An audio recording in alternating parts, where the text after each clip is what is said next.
When can I, when should I, and TSP loans on today's Fednobabble.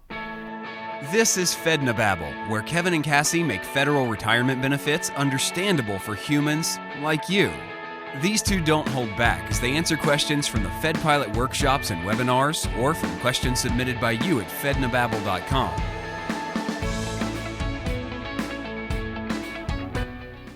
Hey, All Kevin. right. Hi, Cassie. Are we ready for some more questions? I think so. Okay, I let's don't look at know, this are first you? one. Well, let me go take a break. No, I'm ready. I'm good. I'm all loosed up. Okay. Loosed up, loosened. Boy, my grammar today. All right. So, first question. So full retirement for me is my MRA at age 57, correct? What is the missing piece in that know. question? What's the missing piece of that question, Cassie? What's your year of birth? There you go. So I'm going to throw up this right here. This is the minimum retirement age. I don't know what you call it, just chart overall. And Yeah, it's the chart that shows you exactly what your minimum retirement age is based on your year of birth. So obviously you guys can see, whatever your year of birth is, that's your minimum retirement age. and hopefully you remember your year of birth. That would kind of be important. That's a minor thing, but maybe not. So, can you retire? It's based on that chart, and it's and I'll say for a full retirement, right? There are other types of retirement that you could change some things, but that is for a full retirement. Full retirement and first retirement, because you can be MRA with 10 years of service and get a reduced pension, and that's not a full retirement because you can either take an immediate pension or you can postpone, but you're getting a reduced benefit, and so you're not getting your full pension amount, so it's not a full retirement. Spot on. Needless to say, that is the MRA chart. So at least you'll know your minimum retirement age. If it's 57, then obviously you have to be born 1970 and after. So look at the chart and figure out if that's true for you or not. Right. And just for the fun of it, I'm going to throw this in. Okay. Law enforcement, air traffic controller, firefighters. They don't use that. So one of the things that I have to be careful of as I do these workshops is to say, okay, this is the chart. This is how you figure out when you can retire or not. And if there aren't any law enforcement, air traffic controllers, or firefighters, what we call special provision on the line, I don't get into the exceptions. So if these people went back and told their special provision buddies, this is how it works, it would be wrong for someone else. And so, again, it's important that you understand what is right for you specifically, rather than just, oh, this is the rule, because there are exceptions to everything. And when we talk about this, we're talking about, for most people, general. So, again, just be careful that you don't pass this on, that this is how it works for everyone, because it isn't, just simply. Okay. Question number 2, talking about the best time to retire, year, month, and day, to maximize the benefit, what are your tips? Ooh, that's a good one. Yeah, I like this one. So let's see, talking about the best time to retire, to maximize the benefit, what are your tips? So I would say, obviously, for the day, you always want to, if for FERS, you always want to go out on the last day of the month. For CSRS employees, it's either the last day of the month or the first 3 days of the following month. And that's going to maximize when your pension begins to accrue. Because as long as you go out, say, April 30th, then you can start accruing that benefit May 1st. Right. If you go out April 15th, your benefit is not going to accrue until May 1st. So you lose. Doesn't matter. It doesn't matter what day of that month that you retire, your benefits are going to accrue the first of the following month for FERS employees. For CSRS employees, as long as you go out within that first 3 days, then you can start accruing that pension right away. And let me throw in one more piece with that, if I could. Is that, for example, and people do this all, and I see this all the time, and probably you do too, I'm assuming, that where someone says, all right, I put my, in fact, I think I remember this exact thing happening when you and your husband came to the workshop years ago. Someone said, I'm retiring on April 28th. Well, why April 28th? Well, because April 28th is a Friday and it's the last day of the month. And I said, no, April 30th is the last day of the month. They said, well, it's a Sunday. And I said, I don't care. Still, yeah. It's not the last day of work. It is really the last day of the month. Even if it's a Friday, Saturday, or a holiday, Sunday, what doesn't matter. Put the last day of the month still. That's right. And people think, oh, well, it's, I need to go out the last day of the pay period, or oh yeah, I just got that question whatever. again. There's so many different water cooler scenarios on what that retirement date should look like. But realistically, for FERS employees, it should always be the last day of the month. There are one exception to that rule, and we're not going to get into that right now. Right. But essentially, overall, just blanket, just do the last day of the month and you'll be all right. Last week, I had someone ask in one of the Fed Pilot webinars, they asked, so I heard what you just said, but HR told me that it has to be the last day of the pay period. And I said, well, they said that because it's easiest for them to figure things out. It's not best for you. It's easiest for them. That's why they said that, because you should do it on the last day of the month. So there you go. All right. What about the best month, Cassie?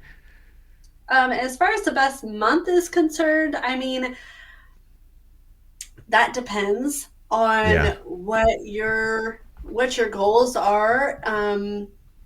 How many years and months of service you have, when did you start, those different things. If you're really trying to maximize your annual leave payout, then the end of the year is going to be best for you, because that way you can accrue all of that annual leave and get paid out for it and before you're having to use it. And so you don't lose your 208 hours that you accrue during a given year, and you can get paid out for those. So it depends on, what are your goals. If you're not concerned about your annual leave payout or that check, then, it can depend on, are you still making deposits or redeposits? And do you have a TSP loan that you want to, pay off prior to retirement, so that way you're not having to do that, within 90 days. Yeah. Are you going to, what are you going to be doing after retirement? Like, you got to have something to retire to. You hope. And if you don't have anything to go to, then, you might want to push that out a little bit, or plan it a little bit differently for a year or two, or a certain month that you say, okay, well, springtime's this month, and then I get to do some gardening, and I want to take a couple months off and focus on, just being able to enjoy the weather before I, do this other thing. And so that will depend on what your personal goals are for that. And then the same with the year. I think it depends on, eligibility and personal goals. Yeah. Cassie, you bring up December 31st as a popular one, and December 31st is a popular one. But I've done some calculations to check it. And in some circumstances, and in fact, one particular one that I did just to make sure, the person, because of the taxes that they would incur, they would have lost $10,000 just by retiring on December 31st. Because in the case that I was looking at, it puts them into a higher tax bracket for that year when they retire, because of the extra money that they get. And so they missed out on $10,000 cash that they could have had they planned it differently. And in fact, there are some circumstances where you can actually bump yourself up into the next tax bracket 2 years in a row. So I really think that when someone should retire, should be strategic and not just hey, I think I should retire. This sounds good. I mean, if you don't care about money, then that's fine. Really, if your mental health, you just got to get out, then great. But if you are watching your money, you want to maximize your money, then it should be a strategic thing. It should be. And I can't answer that though. And I don't think Kevin can either, because we don't know the rest of your scenario and what that is for you and what your goals are and what you're trying to accomplish. I mean, if you could lose $10,000, well, how are you going to offset that? Or how can we strategize that date differently to where, that person can maybe earn 5,000 instead of being the opposite. So we really have to find out, what is that going to look like for somebody? And there's so many different factors that go into it for, what that date looks like, that I think somebody really needs, like you said, be strategic about it, not just, put it in a hat, pick a couple dates, put them in a hat, and then, this is the day I'm going to retire. Sounds good. Not a good idea. No. Okay, good. Last question here. If you don't pay off your TSP loan when you retire, is it added to your income and could it push you into a higher tax bracket? Speaking of the devil there, are there other penalties? So you've got a TSP loan outstanding, you're paying toward it, but then you retire and you haven't paid it all off. What happens then, Cassie? So if somebody has a TSP loan that they haven't paid off and they retire, they have 90 days to pay it off.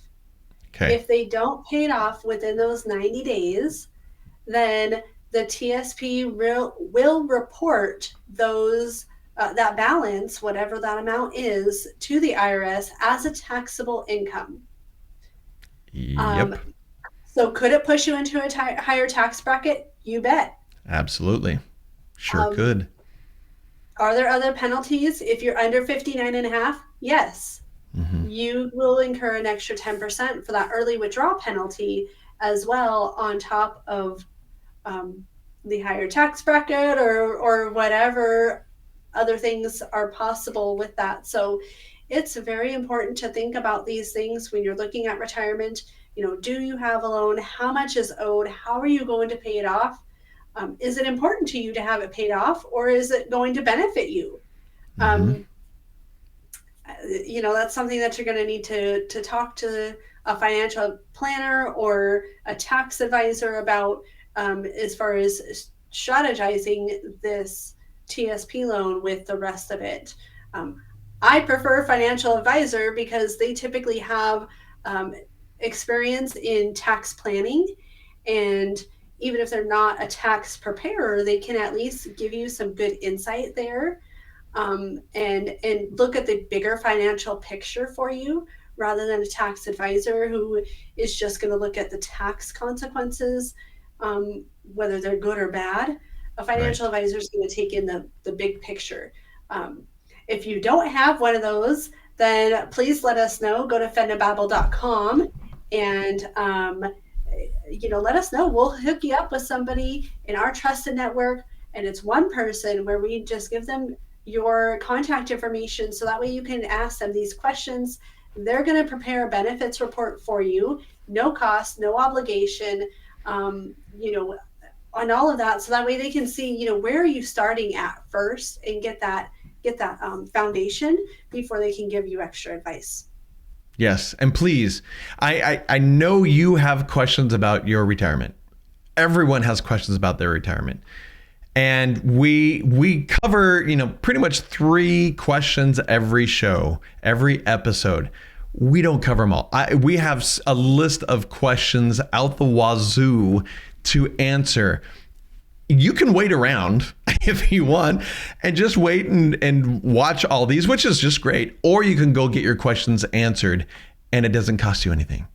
So again, go to Fednobabble.com. and just go get your questions answered so you know what you're doing. And of course, as always, if you would, please like, subscribe, share this with your coworkers because they need to understand the things that you're learning just as much as you do. Thanks for being here, and we will see you next episode.